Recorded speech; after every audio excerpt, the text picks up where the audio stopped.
Good morning, you guys, and welcome back to Ashley's Homestead Adventures. And another day in the life here on the farm.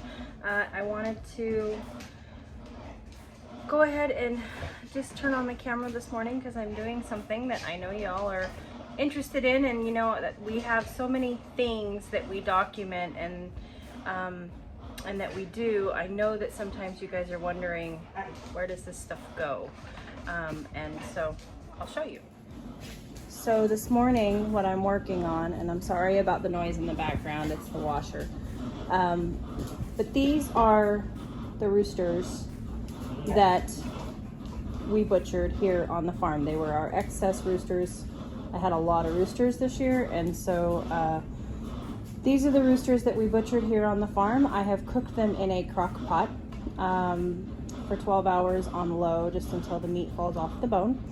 And what I'm doing is I'm just pulling all of the meat off the bone, and then the bones are going into another bowl.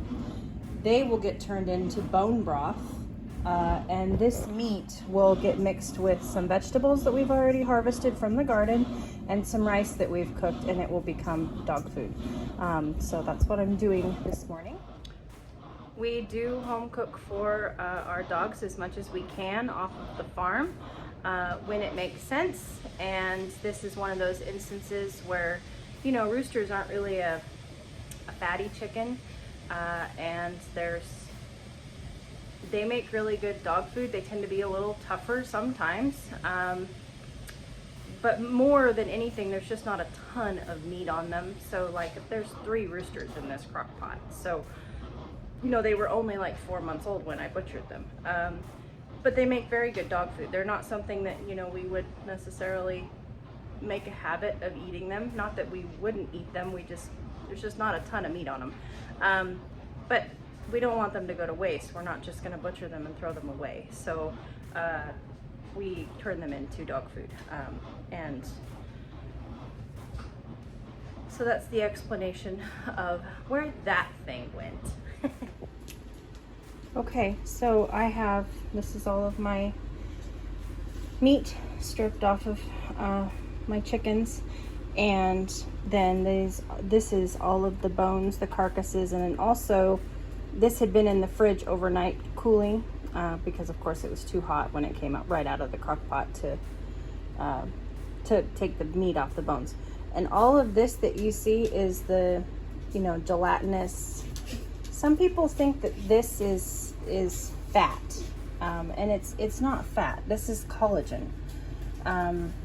This is good stuff that is coming out of your carcasses of your birds.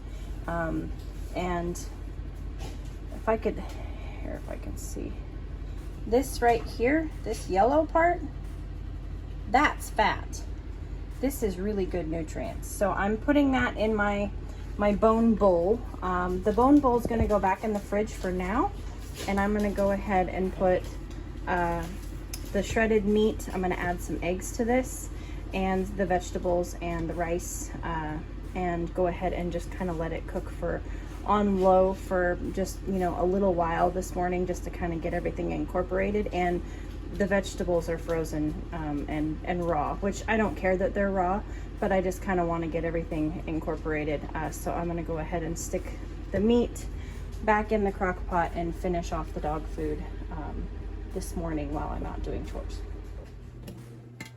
All right, so we got our kohlrabi and rice, some eggs, and of course the chicken in the crock pot. And I'm just going to let that cook for, I don't know, on low for, you know, 2-3 hours or something, just while I go out and do chores. And then I'll come in and mix it together and get it put in its tubs and put in the freezer. We use these. We went to a restaurant store and we bought these. And this is what we store our dog food in. It's just, these are super handy, and they fit in the freezer well. They have lids, and we just kind of know that these are dog food. That is one thing about home cooking for your dogs. And when you're making, you know, like big batches and you're freezing it or you're putting it in the refrigerator or what have you, the dog food, it is completely consumable by humans.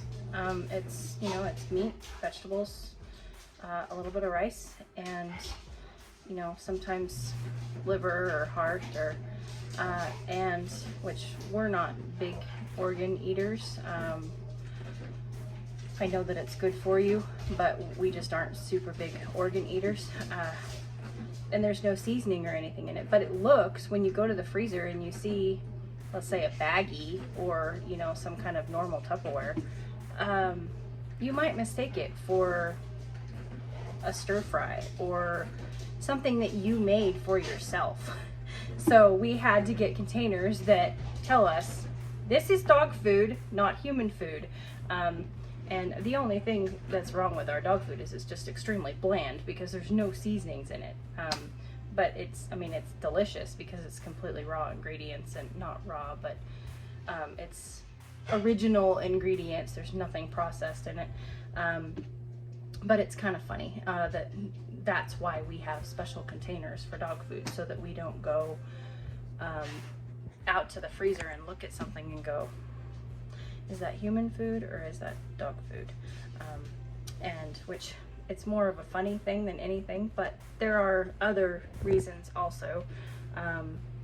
Dogs can't have certain herbs and things like that, especially in large quantities like we can. So it's important that they get their dog food too, not the human food. Awful lot of talk about dog food, huh? Yeah. Well, let's get your dog food and go get you fed. Yeah. Okay. Here's our bones. They're just going to hang out here in the fridge until that crock pot's done. And this is the egg batch of dog food that we made the other day. And this is what you're having for breakfast.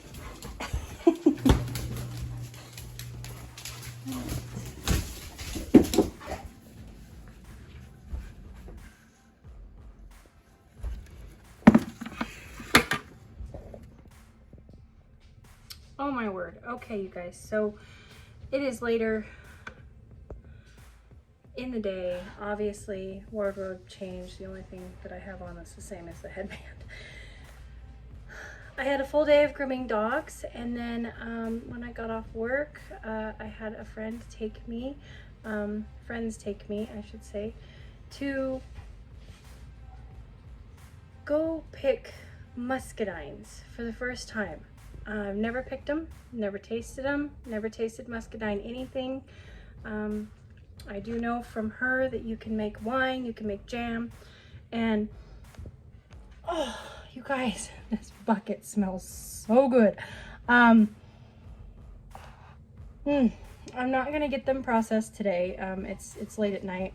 I just got in the house, got, you know, all my chores done, all my baby plants in, you know, all the stuff, all the things. But I just wanted to show you guys my bucket of muscadines. It's like, I'm just doing all kinds of southern stuff. It's so much fun, and it's so cool to have people in my community that are willing to show me these things that they have grown up doing and tell me the stories. And I don't know, there's just something that absolutely melts my heart about people sharing their life with me and sharing their knowledge and their experience. And I didn't move here because I knew everything, and because I didn't have anything left to learn about cooking or growing or farming or anything. I moved here because I felt like I had done what I could in Oregon, and I wanted to move somewhere that had other things to offer me. And this is how I learned them, is by people taking me out and doing these things. So just feeling very blessed and very overwhelmed with gratitude. And my house smells amazing. It smells like, the best way that I can describe it is it smells a combination of grape Jolly Ranchers and wine. And yeah. So look forward to seeing these guys processed. I'm gonna do it the way that she told me to do it because she knows how. So we'll be processing these guys in the near future. They are, they're not super big. They're about the size of small grapes, I would say. But I have like that much of them in a 5-gallon bucket. And she said that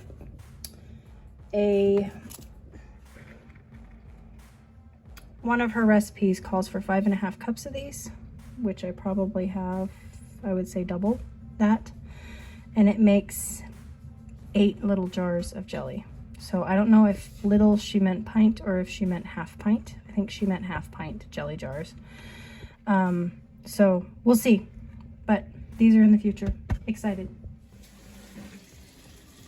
And I almost forgot to show you, I got the dog food all out of the crock pot. It's all melded together now and in its containers. And so these will go in the fridge for tonight, and then I will put them in the freezer tomorrow. And then I am making myself up some bacon for dinner. And that's it for today, you guys. I appreciate you coming along with me on my morning of dog food and my evening of muscadines. I am so looking forward to showing you guys my journey and just other things that I do in the South for the very first time. It's kind of fun.